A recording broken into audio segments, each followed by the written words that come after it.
किताब है direct selling का विजेता कैसे बने पार्ट वन। इसकी लॉन्चिंग फरवरी में हुई। दिल्ली में हमने एक प्रोग्राम किया था, फ्रेंड्स मीट। हर साल करते हैं हम लोग, चैट विद सुरेंद्र वत्स का वो एनिवर्सरी प्रोग्राम रहता है। और इस बार हमारा फिफ्थ फ्रेंड्स मीट था। अगले साल फिर हम करेंगे फरवरी में। फरवरी 2025 में मैं आपको आमंत्रित भी कर रहा हूँ कि आप उस प्रोग्राम में बिल्कुल आइए। और मैं डेट भी बता देता हूँ आपको पहले से ही, ताकि और किसी माध्यम से अगर आपको सूचना न मिले तो आप फिर भी आ जाएं। तो 2025 में फरवरी में करते हैं हम लोग। तो इस बार की जो हमने डेट रखी है वो रखी है 16 फरवरी। 16 फरवरी 2025 को हम अगली फ्रेंड्स मीट रखेंगे। और उसमें डायरेक्ट सेलिंग का विजेता कैसे बने उसका पार्ट टू या पार्ट थ्री, कोई ना कोई एक पार्ट उस समय तक जरूर आ जाएगा। ये हम लोग प्रयास कर रहे हैं। तो ये जो बुक है, इस बुक को क्यों लिखा? इस बुक के पीछे लिखने की एक वजह ये थी कि आरसीएम में मैं पिछले 23 सालों से जुड़ा हुआ हूँ।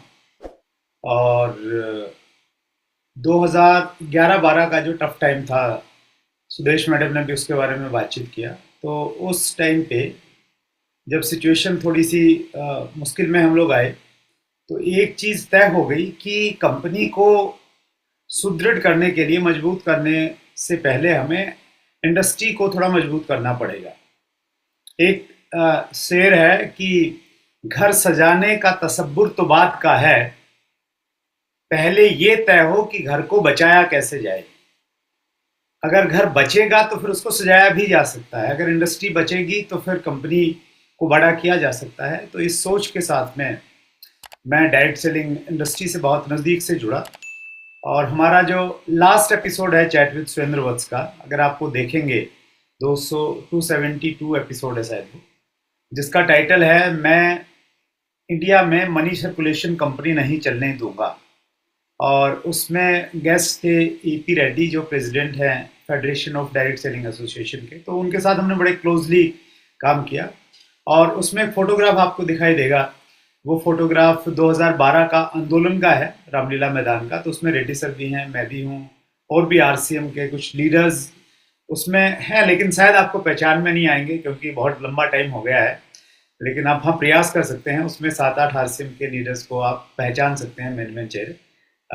उस एपिसोड को जब आप देखेंगे तो स्टार्टिंग में वो एक एक फोटो आता है शुरुआत में, राइट।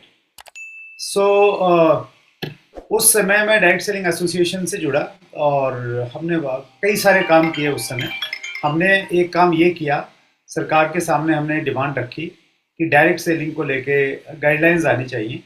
और लगातार प्रयासों का परिणाम ये रहा कि 2016 में गवर्नमेंट ऑफ इंडिया ने डायरेक्ट सेलिंग को गाइडलाइन दिया और 2021 में डायरेक्ट सेलिंग के रूल्स आ गए। बहुत सारे प्रोग्राम हमने किए डायरेक्ट सेलिंग एसोसिएशंस के बैनर तले। और उस समय मैंने ये महसूस किया कि डायरेक्ट सेलिंग में बहुत सारी कंपनियां हैं, लेकिन वो एक साथ आती नहीं, इकट्ठी नहीं होती हैं सब लोग। ये यूनिटी महसूस नहीं होती थी डायरेक्ट सेलिंग इंडस्ट्री की। तो सब लोगों को इकट्ठा करने के लिए हमने 1 जनवरी 2019 को chat with Surendra Vats YouTube channel की हमने शुरुआत की। और उसका 2-3 मकसद थे उसके, जिसमें से एक मकसद ये था कि डायरेक्ट सेलिंग इंडस्ट्री को इकट्ठा करना और अनुभवी लोगों से, एक्सपीरियंस लोगों से, दूसरी दूसरी कंपनियों में काम करते हैं उनसे सीखना, उनसे प्रेरित होना। तो काफ़ी हद तक हम लोग कामयाब भी हुए और लगातार हम लोग आगे बढ़ रहे हैं। तो जब चैनल हमने स्टार्ट किया तो उस समय बहुत सारी दूसरी कंपनियों के भी फ़ोन आने लग गए और बहुत सारे लोगों को समस्याएं थी।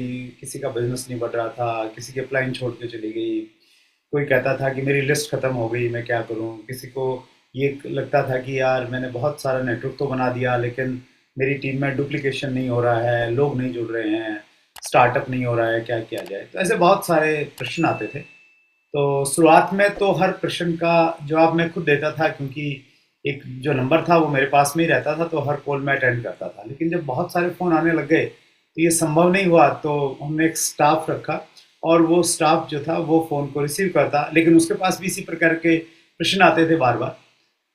इच्छा थी कि लोगों की हेल्प की जाए, सहायता की जाए, लेकिन इतना समय नहीं था कि हर किसी से फ़ोन पे बात करके उसका समाधान निकाला जाए। तो बार-बार सोचने के बाद में ख़्याल ये आया कि जो मैं लोगों को बताना चाहता हूँ और जो लोगों के कॉमन प्रश्न हैं, उनको एक किताब के रूप में समाहित करना चाहिए। तो इस उद्देश्य के साथ में कहीं न कहीं एक थॉट प्रोसेस स्टार्ट हुआ और वो थॉट प्रोसेस इस बुक के रूप में आपके सामने है। तो इस बुक को लिखने का मुख्य मकसद यही था कि बहुत सारे लोगों की सहायता करना, जिनको कोई गाइड करने वाला नहीं है, जिनकी कोई हेल्प करने वाला नहीं है, उनकी सहायता करने के उद्देश्य से इस पुस्तक को लिखा गया। इसका कंटेंट क्या है, इसमें सामग्री क्या है, किस विषय पे इसमें बातचीत की गई है, वो भी मैं आपको जरूर बताना चाहता हूँ। इसमें बातचीत किया गया है भारत में डायरेक्ट सेलिंग का भविष्य क्या है, इसके बारे में इसमें बहुत डिटेल में हमने बातचीत किया है। इस किताब में अगर आप देखेंगे, इसकी इस बुक की इसका जो बैक पृष्ठ है, बैक पृष्ठ पे एक लिखा गया है, वही मैं पढ़ के सुनाता हूं आपको। डायरेक्ट सेलिंग उद्योग में कहीं पर भी अनुक्रमिक शिक्षा, सिक्वेंशनल एजुकेशन उपलब्ध नहीं है। इसी अभाव की पूर्ति के लिए इस पुस्तक को लिखा है। यह पुस्तक हर उस व्यक्ति के लिए है जो अपने डायरेक्ट सेलिंग, नेटवर्क मार्केटिंग के व्यापार को अपनी अगली पीढ़ी तक लेके जाना चाहते हैं। तो डायरेक्ट सेलिंग में हमारे पास कोई सिक्वेंशनल एजुकेशन नहीं है। सिक्वेंशनल एजुकेशन का मतलब ये हुआ कि जैसे हमारा एकेडमिक एजुकेशन रहती है, बच्चों को स्कूल में पहले नर्सरी में क्या पढ़ाया जाता है, तो पहले तो उनको थोड़ा सा कुछ खेल खेल में कुछ सिखाया जाता है, कुछ ऐसी एक्टिविटीज़ करवाई जाती हैं जिससे बच्चे वहाँ पे आना स्टार्ट करें। उनको मैडम टॉफ़ी देते हैं, चॉकलेट देते हैं, तो उनको थोड़ा अच्छा लगे वहाँ पे आने में, तो उस प्रकार की एक्टिविटीज़ होती हैं। उसके बाद में फिर जो आगे बढ़ते हैं, तो फिर जो भाषा सिखाई जाती है, अंग्रेज़ी है तो ABCD सिखाई जाती है, हिंदी है तो ए आज भी साथ में सिखा दिए जाते हैं। तो फिर आगे जैसे जैसे उसका सत्र बढ़ता जाता है, तो वैसे वैसे थोड़े और सब्जेक्ट उसमें ऐड ऑन हम लोग करते चले जाते हैं। तो उसी प्रकार की एजुकेशन डायरेक्ट सेलिंग में चूंकि नहीं थी कहीं भी, तो उसी को ध्यान में रख के सब्जेक्ट रखे गए हैं। तो सबसे पहले वो सब्जेक्ट, वो विषय रखा गया है जिसकी सबसे ज्यादा जरूरत है। कोई व्यक्ति डायरेक्ट सेलिंग इंडस्ट्री में क्यों आए, वो तब आएगा जब उसे इसमें विजन दिखाई देगा, भविष्य दिखेगा, जब उसको लगेगा कि हाँ, ये आने वाले समय की इंडस्ट्री है और ये तेजी के साथ में आगे बढ़ सकती है। तो पहला विषय हमने रखा है भारत में डायरेक्ट सेलिंग का भविष्य क्या है। आंकड़ों के साथ में बात किया है। WFDS से, world federation direct selling association के आंकड़े दिए हैं, कुछ लॉजिक्स बताए हैं, और उन लॉजिक्स के आधार पे ये भी बताया है कि लगभग 2050 तक हिंदुस्तान विश्व डायरेक्ट सेलिंग में पहले स्थान पे पहुंच जाएगा, ऐसी अपार संभावनाएं हैं। आज हमारा टर्नओवर लगभग 3000 मिलियन डॉलर का है। ये 2050 में 1 लाख मिलियन डॉलर के आसपास हो जाएगा, इस प्रकार के आंकड़े बता रहे हैं। तो बहुत विस्तार से हमने इस टॉपिक के बारे में डिटेल में बातचीत किया है। अब अगर एक व्यक्ति का विजन क्लियर है, उसको लगता है कि इंडस्ट्री ग्रो करेगी, तो फिर दूसरा प्रश्न उसके सामने आता है कि मैं सही कंपनी कैसे चुनूं। अगर वो अभी तक डायरेक्ट सेलिंग में नहीं आया है, तो वो सही कंपनी कैसे चुने, और वो अगर डायरेक्ट सेलिंग में है तो उसने ये चेक करना जरूरी है कि वो जिस कंपनी में है वो कंपनी सही है या नहीं है। क्योंकि समस्या ये है कि हमारे देश में डायरेक्ट सेलिंग के नाम पे आज भी, डायरेक्ट सेलिंग के रूल्स आने के बावजूद भी, बहुत सारी कंपनियां गलत तरीके से काम करती हैं, डायरेक्ट सेलिंग के रूल्स को फॉलो नहीं करती हैं, बहुत महंगे प्रोडक्ट देती हैं, उनकी इंटेंशन ठीक नहीं रहती है। तो उन सारी चीज़ों को कैसे चेक किया जाए, तो बहुत विस्तार से ये एक पूरा अध्याय है, एक चैप्टर है कि सही कंपनी का चुनाव कैसे करें। और इसमें हमने एक 50 नंबर का एक एग्ज़ाम तैयार किया है कि आपने अपनी कंपनी को आंकना है और 100 नंबर में से नंबर देने हैं। 4 पार्ट इसमें हमने डिसाइड दिए हैं। 4 में सबसे पहला पार्ट है कि कंपनी की प्रोफाइल आपने देख ली, तो प्रोफाइल को बारीकी से कैसे देखें। दूसरा है कि आपने कंपनी के जो प्रोडक्ट हैं, उत्पाद हैं, उनको देखना है। उत्पाद की बहुत हम डीप में गए हैं कि उत्पाद में क्या क्या होना चाहिए। फिर तीसरा हमने देखा है कि कंपनी का कंपनसेशन प्लान किस प्रकार का है, क्या वो डायरेक्ट सेलिंग के रूल्स को फॉलो करता है, क्या वो ईजी है, क्या वो डुप्लीकेबल है, क्या उसमें इस प्रकार की अक्षमता है कि एक नया व्यक्ति अगर चाहे तो सबको पीछे छोड़ के एक टॉप अचीवर बन सकता है। तो क्या उस प्रकार का मार्केटिंग प्लान है। और चौथा, एजुकेशन सिस्टम, जिस कंपनी से आप जुड़ रहे हैं उसका एजुकेशन सिस्टम क्या है। अगर उसका एजुकेशन सिस्टम सही है तो फिर आप उसमें सीख के आगे बढ़ सकते हैं। तो 100 नंबर का पेपर है और हर व्यक्ति अब अपनी कंपनी को ईमानदारी से चेक करे आके, और अगर वो सही कंपनी में नहीं है तो वो फिर चेक करे कि मुझे सही कंपनी में जुड़ना है, क्योंकि अगर उसने लॉन्ग टर्म विजन के साथ में काम करना है तो, और अगर वो सही कंपनी में है तो फिर वो पूरी एनर्जी के साथ में काम कर सकता है। अब वो सही कंपनी में अगर है, जुड़ा हुआ है, अब उसको क्या करना है, अब उसने नेटवर्क बनाना है, और नेटवर्क बनाने के लिए उसको बेसिक्स पे काम करना पड़ेगा। तो बेसिक्स की इम्पोर्टेंस बहुत रहती है। अभी सुरेश मैडम भी एक बात आपसे कह रहे थे कि बुनियाद अगर मजबूत है, घर की नींव अगर मजबूत है तो उस पर आप मंजिल पे मंजिल बना सकते हैं। और अगर बुनियाद कमजोर है, बेस आपका कम है, स्ट्रक्चर आपका बहुत वीक है, तो फिर आप उस पर बड़ी इमारत नहीं खड़ी कर सकते। तो ठीक इसी प्रकार से जब हम शुरुआत करते हैं तो हमें अपना बेस मजबूत करना है, खुद का और अपनी टीम का। तो उसके लिए बेसिक्स बहुत इंपॉर्टेंट हैं। तो बेसिक्स की इंपॉर्टेंस पे थोड़ा बात करते हुए फिर हमने पहले बेसिक्स के बारे में हमने बातचीत किया है। पहला बेसिक है use the product save the products. आपने प्रोडक्ट का इस्तेमाल करना है और 100% इस्तेमाल करना है, और लोगों को इसके बारे में आपने बताना है। तो इसके बारे में डिटेल में बातचीत किया है कि प्रोडक्ट इस्तेमाल क्यों ज़रूरी है और आपने कैसे करना है। प्रोडक्ट डिस्प्ले वॉल आप घर पे क्यों आपको खोलना चाहिए, तो इसके बारे में विस्तार से थोड़ा बातचीत किया गया है। और उसके बाद में दूसरा basic, make a list of dreams and prospects. सपने हमें एनर्जी देते हैं, हमारी ऊर्जा को बढ़ाते हैं।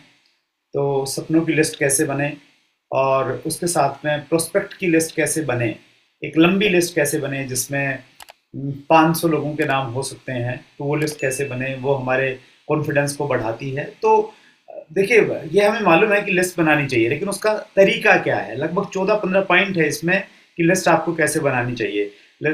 लिस्ट आपको एक्सेल में बनानी है, हर किसी को शामिल करना है, अच्छी इंटेंशन के साथ में लिस्ट बनानी है, यू नो और आपने परिवार को शामिल करना है लिस्ट बनाते समय। आपने व्हाट्सअप ग्रुप्स में जो नंबर हैं उनको लिखना है, आपके पुराने फ़ोटो एल्बम है उनको निकालना है, उनको देखना है, उनमें कुछ ऐसे चेहरे नज़र आएंगे जिनको आप भूल गए थे, उनके नाम आपने लिखने हैं। मेमोरी जोगर टेक्निक का इसमें एक इस्तेमाल किया गया है, स्ट्रेंजर से कैसे बातचीत करनी है। तो ऐसे करके बहुत सारे प्रैक्टिकल तरीके दिए गए हैं जिससे आप अपनी एक बहुत लंबी लिस्ट बना सकते हैं। अब लिस्ट बन गई, ये देखिए सिक्वेंशनल है, ये अनुक्रमिक शिक्षा है। पहले प्रोडक्ट यूज किया, फिर उसके बाद में सपनों की लिस्ट बनाई, फिर उसके बाद में हमने प्रोस्पेक्ट की लिस्ट बनाई। अब लिस्ट बन गई तो आप, मैं आपसे पूछूं कि लिस्ट बन गई तो आगे आप आगे क्या करना है, तो आपके दिमाग में आएगा जी आगे फिर इनसे बात करनी है। तो जी हाँ बिल्कुल, तो इसलिए फिर तीसरा हमारा जो इसमें टॉपिक है, तीसरा बेसिक है कॉन्टैक्ट एंड टेक अपॉइंटमेंट। उनसे कॉन्टैक्ट करना और उनसे अपॉइंटमेंट लेना, समय लेना, मिलने का समय लेना। तो ये भी एक प्रोफेशनल तरीके से किस तरीके से बातचीत करनी है। ज़्यादातर गलतियां यहाँ की होती हैं, जब हम किसी को ज्वाइन करवाते हैं या खुद जुड़ते हैं तो हम उत्साहित रहते हैं, लेकिन हमें बात कैसे करनी है फ़ोन पे, क्या बोलना है क्या नहीं बोलना है, उसकी समझ नहीं होती। तो उसकी वजह से अक्सर हम उत्साह में 10 लोगों से बातचीत करते हैं और 10 के 10 लोग मना कर देते हैं, टाइम भी नहीं देते हैं। तो फिर हमें निराशा होने लग जाती है, हमें लगता है कि नहीं नहीं, मैं गलत काम में आ गया हूँ, यहाँ तो कोई सुनता ही नहीं, यहाँ तो कोई टाइम ही नहीं देता है। तो फिर कहीं ना कहीं वापस हो जाते हैं। तो ये, इसका कारण सिर्फ एक है कि हमें सीखा नहीं है कि कैसे हमें अपॉइंटमेंट लेनी है प्रोफेशनल की तरह। तो एक प्रोफेशनल व्यक्ति कैसे काम करता है, एक एमेच्योर नो सीखिया व्यक्ति कैसे काम करता है, उसका डिफरेंस हमने इसमें क्रिएट किया है। और जब आप अपॉइंटमेंट लेंगे तो कुछ चीज़ों का आपने ध्यान रखना है कि जैसे फ़ोन पे आपने जो कमांड है बातचीत की वो अपने हाथ में रखनी है। अपने हाथ में रखने का मतलब ये हुआ कि आपने सामने वाले से नहीं पूछना है कि मैंने आपसे मिलना है, कब मिलूँ। आप अगर ऐसा बोलेंगे तो आपने कमांड सामने वाले को दे दी। आपने ये कहना है कि मैंने आपसे मिलना है, कल सुबह मिले या शाम को मिले। तो अभी कमांड आपके हाथ में है, सामने वाले ने दो में से एक चीज़ चुननी है कि वो सुबह मिलेगा या शाम को मिलेगा। वो कहता है शाम को मिल, सुबह तो बिजी हूँ, शाम को मिल लेते हैं। तो आप कहें शाम को 6 बजे मिले या 7 बजे मिले। तो दो विकल्प देने हैं। तो इस प्रकार से कई सारी चीज़ों का आपने ध्यान रखना है। कुछ गोल्डन पॉइंट्स हैं अपॉइंटमेंट लेने के, तो वो पॉइंट सारे के सारे हमने विस्तार से इसमें दिए हैं। अब अपॉइंटमेंट मिल गई है, सामने वाले ने बोल दिया कि ठीक है, कल शाम को 7 बजे आप मेरे घर पे आ जाओ, हम लोग मिलेंगे। तो अब इसके बाद क्या करना है कि उसके बाद जाके हमने वहाँ पे प्रोडक्ट के बारे में और प्लान के बारे में हमने बताना है, जिसको हम अभी प्रचार बोलते हैं, प्रचार अभियान। तो अब जाके हम उसको अपने प्रोडक्ट के बारे में बातचीत करेंगे, अभियान के बारे में बातचीत करेंगे। तो इसके बारे में डिटेल से बातचीत किया गया है। जब आप बातचीत करेंगे तो किस प्रकार से आपको बातचीत करनी चाहिए, आपने अपने प्रेजेंटेशन को 4 पार्ट में डिवाइड करना चाहिए। तो वो 4 पार्ट क्या है, तो इसमें डिटेल में बातचीत किया है। अब आपने प्रेजेंटेशन दे दिया है, तो इसके बाद क्या, इसके बाद करना है फिर आपने फॉलोअप।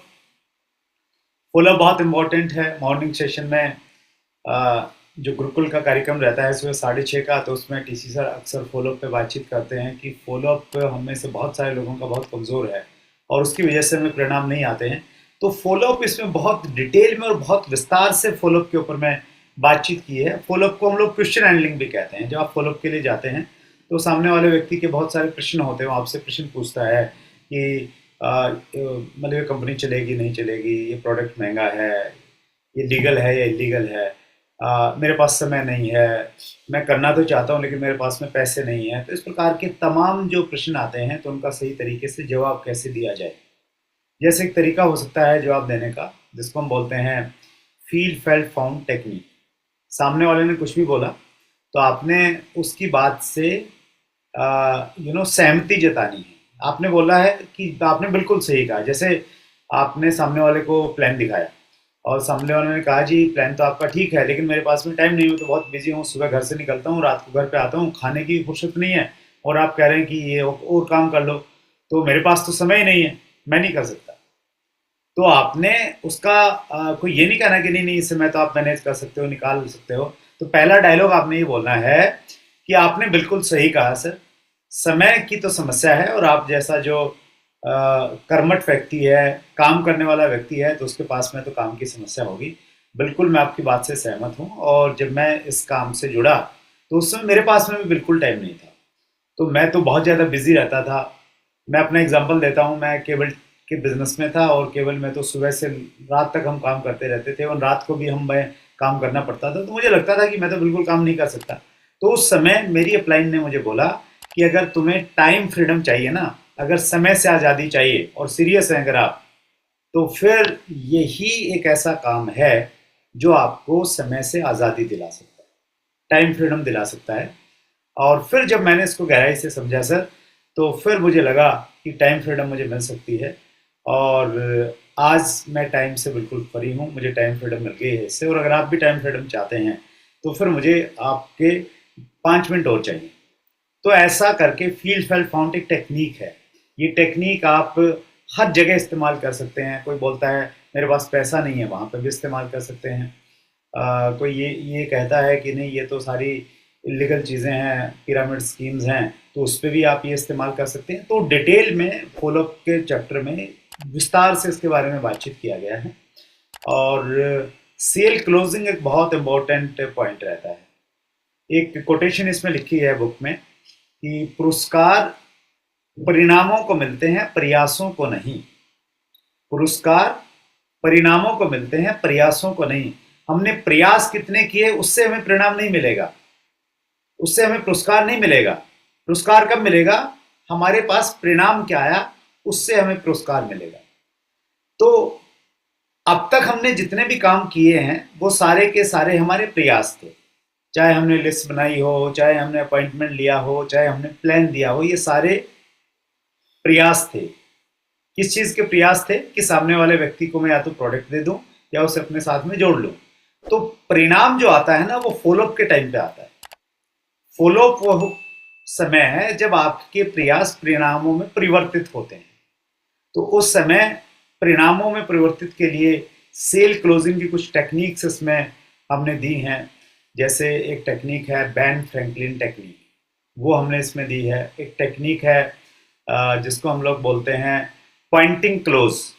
पर्टिकुलर एक पॉइंट को हाईलाइट करके आप सेल क्लोज करना चाहते हैं, एक सेलिंग होती है जिसको हम बोलते हैं कंडीशनल क्लोज। कंडीशनल क्लोज में आप ये बोलते हैं कि अगर आप आज ही ज्वाइन कर लेंगे तो आपको ये एक बेनिफिट मिल जाएगा। अगर आज ही आप ये 2,000 रुपये का प्रोडक्ट खरीद लेंगे तो उसमें हमारी टीम की तरफ से एक स्पेशल ऑफर है कि आपको हम पर्टिकुलर कोई भी एक प्रोडक्ट, फॉर एग्जांपल कि ये एक डेट मैक्स हम लोग आपको फ्री दे देंगे। ये ऑफर है, लेकिन ये ऑफर सिर्फ आज के लिए है, तो इसको कंडीशनल क्लोज बोलते हैं। तो ये बहुत हेल्प करती है। तो इस प्रकार से किस प्रकार की टेक्निक कहाँ पे हमने इस्तेमाल करनी है, तो ये हमने सब फॉलोअप के बारे में, फॉलोअप चैप्टर में बहुत डिटेल में इसमें बताया है। अब फॉलोअप हो गया है, फॉलोअप से सामने वाला व्यक्ति ज्वाइन कर गया है, तो ज्वाइन करने के बाद में एक सबसे बड़ी समस्या हमारे पास में रहती है, वो ये कि लोग जुड़ तो जाते हैं लेकिन वो काम नहीं करते।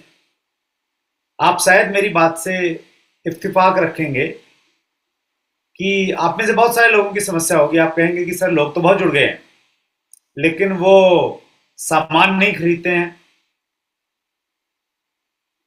कुछ लोग कहेंगे कि सर सामान खरीदने की तो बात छोड़ ही दीजिए, आप वो फोन भी नहीं उठाते हैं। कुछ शायद ये कहेंगे कि सर आप फोन उठाने की तो बात ही छोड़ दीजिए, मेरा तो नंबर ही ब्लॉक कर दिया है। तो ये समस्या कब आती है? ये समस्या तब आती है जब हम किसी व्यक्ति का प्रॉपर स्टार्टअप नहीं करवाते हैं, उसकी सही शुरुआत नहीं करवाएंगे तो फिर बड़ी मुश्किल होगी। अगर आपने सही शुरुआत करवा दी तो फिर वो सामान भी खरीदेगा, फिर वो कंसिस्टेंसी में भी आएगा, फिर वो हर मीटिंग में भी आएगा, वो 1 PM में भी आएगा, वो भीलवाड़ा में एकेडमिक प्रोग्राम में भी जाएगा, वो हर कहीं जाएगा। लेकिन तब होगा जब प्रॉपर स्टार्टअप होगा। तो स्टार्टअप चूंकि बहुत इंपॉर्टेंट है, तो लास्ट इसमें जो हमारा टॉपिक है वो स्टार्टअप का है। Complete the joining process and startup with 6 basic.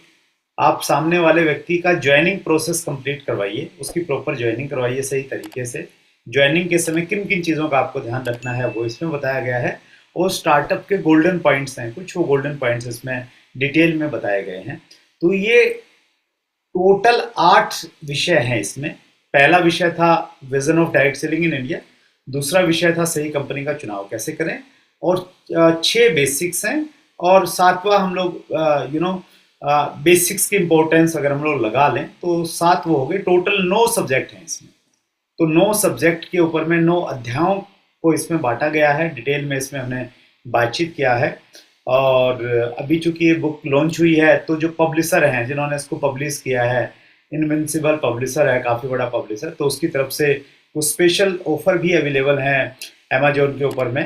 तो अमेजोन पे अगर आप जाएंगे तो क्या ऑफर है मुझे नहीं मालूम। और कुछ जो विजनरी लीडर हैं उन्होंने क्या किया है, उन्होंने अपने डायरेक्ट सेलर की सुविधा के लिए ये बुक अपने पास में मंगवा ली है। वो अपने पास में रखते हैं, अपने बैग में रखते हैं, ताकि किसी को जरूरत है तो निकाल के उसको दे दे, या कुछ पिकअप सेंटर में भी शायद आपको मिल जाएगी। तो वो भी आप प्रयास कर सकते हैं, अपने अपलाइन से भी आप संपर्क कर सकते हैं इसके बारे में। ये इस बुक के बारे में था।